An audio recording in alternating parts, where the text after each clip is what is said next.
ஆண்டவர் தாமே இந்த விண்ணப்ப போதை முற்றிலுமாய் புறப்படுத்த வேண்டும்படியாக எப்படி ஜெபிக்க வேண்டும், எதற்காக ஜெபிக்க வேண்டும் என்று பரிசுத்த ஆவியானவர் தாமே நமக்கு கற்றுத்தர வேண்டும்படியாக ஆவியானவர் நிரப்பப்படுற ஒரு ஜெபம் பண்ணிக் கொள்ளுங்கள்.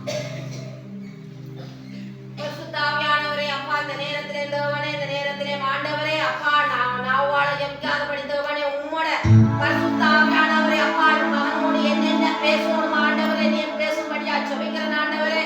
அப்பா, மகன் என்னென்ன ஆண்டவரே, அப்பா, இந்த இடத்திலே ஆண்டவரே, அப்பா, வாஞ்சிக்கிறதுக்கு ஆண்டவரே, விண்ணப்பத்தை வைக்கிறதுக்கு தேவனே, அப்பா, நீ பேசும்படியா ஜெபிக்கிறேன் ஆண்டவரே. தேவாவியானவரே, நீ நடத்தும்படியா ஜெபிக்கிறேன். இயேசு கிறிஸ்து நாமத்தினால ஜெபிக்கிறேன் ஜீவனுள்ள நல்ல பிதாவே. நாம் ஒரு ஜெபம் பண்ணிக் கொள்வோம். ஆண்டவர் தாமே நம்முடைய ஸ்ரீலங்கா தேசத்தியாக கருத்தில் ஒப்புக் கொடுப்போம். ஆமென்.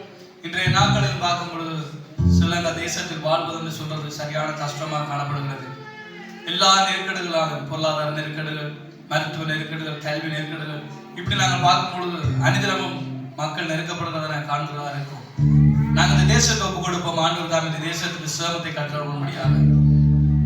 தேசத்தின் ஆசீர்வாதங்களை தடைப்படுகிற எல்லா ஆவிகளையும் ஆண்டவர் தாம் நிர்மூலமாக்கும்படியாக நம்முடைய தேசத்துக்கு எந்தெந்த துறைகளில் இருந்து ஆசீர்வாதங்கள் கடந்து வர சித்தமா இருக்கிறதோ, எந்தெந்த துறைகள் ஆசீர்வதிக்கப்பட இன்னும் முடங்கி இருக்கிறதோ, அந்த ஆசீர்வாதத்தின் முடக்கத்தை ஆண்டதாம் நிர்மூலமாக்க வேண்டும்படியாக தேசத்தின் கனிய வளங்களை ஆசீர்வதித்து தேசத்தின் மக்களுக்கு ஒரு ஆசீர்வாதமான தேசமாய் மாற ஆண்டவரிடத்தை நாம் ஒப்புக் கொடுத்து ஜெபம் பண்ணி கொள்வோம். ஆமென். ஆண்டவரே, என் சர்வவல்லமையுள்ள கர்த்தாவே, நீங்க சொன்னீங்க ஆண்டவரே, நான் என் தேசத்துக்கு சேமத்தை கண்டுபிடி சொன்னேன். அப்பா, ஆண்டவர் நீங்க ராஜா, ஆவியானவர் அன்னை சோதரன் மராவன் ராஜா, ஒரு நீதிமான் நிமித்தம் ஆண்டவரே, ஆவியானவர் ராஜா அடிப்பதில் என்று சொன்னது போல இந்த ஸ்ரீலங்கா தேசத்தில் ராஜா உண்மை பின்பற்றுபவர்கள், உமக்கு உண்மையாய் வாழ்கிறவர்கள் அநேக நீதிமான்கள் உள்ள ஆண்டவரே. ஆண்டவரே, அவர்கள் நிமித்தமாக ராஜா இந்த தேசத்தை நீங்க ராஜா ஆவியானவர் ஆசீர்வதிக்க வேண்டும்படியாக ஜெபிக்கிறேன். இன்றைய நாட்களில் ராஜா மருத்துவத்துறையோ, கல்வித்துறையோ, ஆண்டவரே, பொருளாதார ராஜா, விவசாயத்துறையோ, வியாபாரத்துறையோ, எந்த விதத்தை பார்த்தாலும் எங்கள் தேசம் ராஜா உள்சிறந்ததாக காணப்படுகிறது. கர்த்தாவே, என் தகப்பனே, நீதாமே எங்கள் தேசத்துக்கு ஆசீர்வாதங்களை கட்டப்படும்படியாக ஜெபிக்கிறேன். தேசத்துக்கு சேமத்தை கட்டப்படும்படியாக ஜெபிக்கிறேன். தேசத்தின் கனிய வளங்களை, ஆசீர்வாதத்தின் துறைகளை தடை பண்ணுகிற, முடக்கி வைத்திருக்கிற பொல்லாத ஆவிகளை நசரேய இயேசுவின் நாமத்தினால நிர்மூலமாக்கி ஜெபிக்கிறேன். ஆண்டவரே, பரிசுத்தமான தெய்வம் தேசத்தை சேமத்தை கட்டளிடுங்க.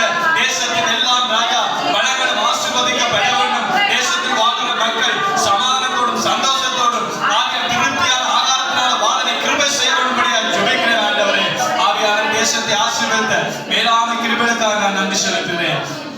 நாங்கள் இன்னுமா ஜெபம் பண்ணிக்கொள்வோம். நாமத்தினாலே காலை வேளையிலே உங்கள் யாவரையும் வாழ்த்துகிறோம், வரவேற்கின்றோம். உங்களை பார்க்குறதுல மிகவும் சந்தோஷம். நீண்ட நாட்களுக்கு பிற்பாடு கிட்டத்தட்ட 3-4 மாதம் இருக்கும் என்று நினைக்கிறேன். அதுக்கு பிறகு உங்களை பார்க்க ஆண்டவர் எங்களுக்கு கிருபை செய்திருக்கிறார். உடைய கொழும்பு சபை ஊடாகவும் எங்களுடைய வாழ்த்துக்களை உங்களுக்கு நாங்கள் தெரிவித்துக் கொள்கின்றோம். ஹல்லேலூயா. அதிக நேரம் இல்லை, கொஞ்ச நேரம் தான் ஆண்டவருடைய வார்த்தையை நாங்கள் தியானிப்போம்.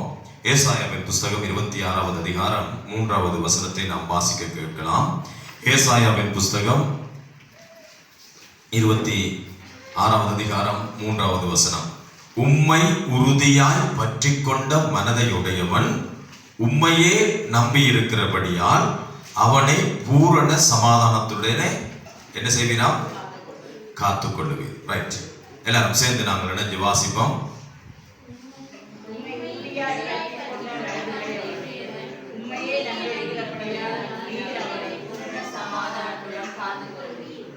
ஆமென். இன்னொரு வாசிங்க.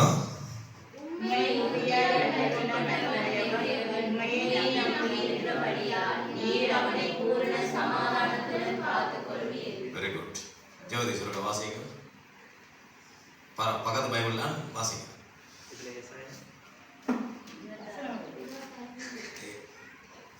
மேடையில இருந்து பாருங்க, இங்க பைபிள வாசிக்கிற மாதிரி கிடந்தது. பார்த்தா இப்பதான் புத்தகம் பிறகு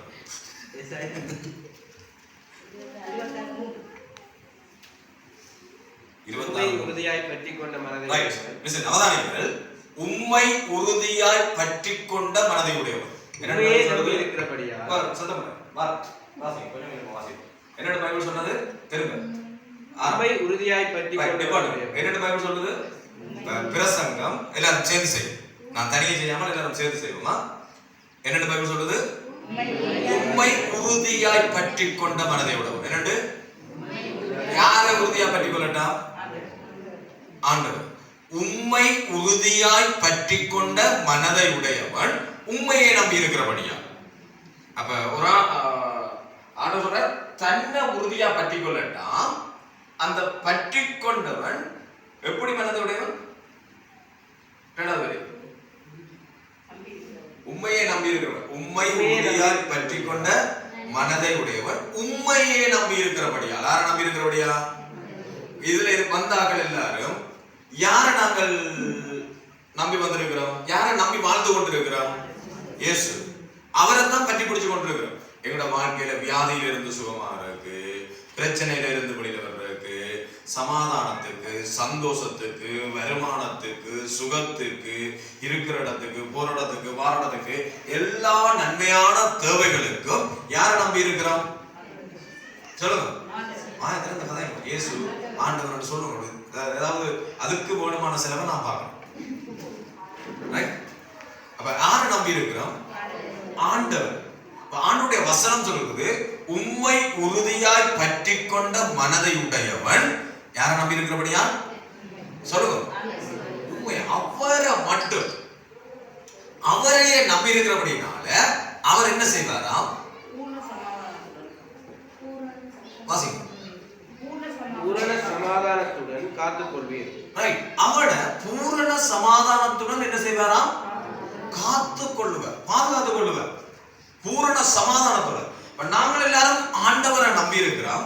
ஆண்டவரை நம்பி இருக்கிற நாங்கள் உறுதியா அவரை பட்டி பிடிச்சோம்னு சொன்னா அவர் சொல்ற, நான் உங்களை என்னத்தோட காத்துக் கொள்வாரா? சொல்லுங்க. நான் புதுசா ஒன்று சொல்றீங்க. எதை வாசிக்கிறீங்களோ அதை தான் திரும்ப சொல்லுது. இதை நாங்கள் வாசிச்சோமோ அதுதான் திரும்ப சொல்ற. பூரண சமாதானத்துடன ஆண்டவர் எவ்வளவு மகத்துவம் உள்ளது.